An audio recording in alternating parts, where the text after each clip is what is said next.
Hello future government officers, TNPSC general ஸ்டடீஸில் ஒரு 5 important questions தான் நம்ம பார்க்க போகிறோம். நான் டெய்லி ஒரு 5 இம்பார்ட்டன்ட் கொஷின்ஸ் வந்து உங்களுக்கு அப்டேட் பண்ணுறேன். ஸோ அதை மட்டும் ரிவிஷன் பண்ணிவிட்டு வாங்க.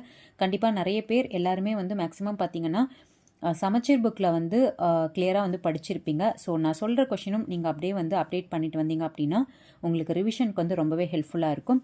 ஓகே, கொஷின்ஸ் பார்க்கலாம். ஹரப்பா நகரத்தின் இடிபாடுகளை முதலில் தன்னுடைய நூலில் விவரித்தவர் யார் அப்படின்னு பார்த்தீங்கன்னா சார்லஸ் மேசன். அடுத்து, நிலத்தடியை ஆய்வு செய்ய எதை வந்து பயன்படுத்தினாங்க அப்படின்னு பார்த்தீங்கன்னா காந்தப்புல வருடி.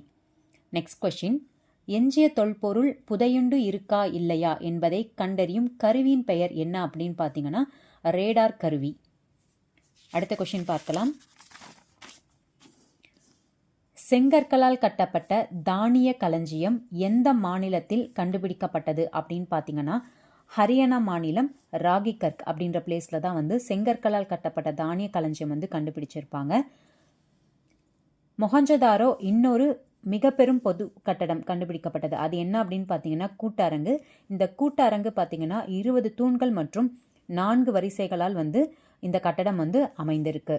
ஸோ கண்டிப்பாக இந்த கொஷின்ஸ் வந்து நோட் பண்ணிக்கோங்க. உங்களுக்கு ரிவிஷனுக்கு ரொம்பவே ஹெல்ப்ஃபுல்லாக இருக்கும். தேங்க்யூ.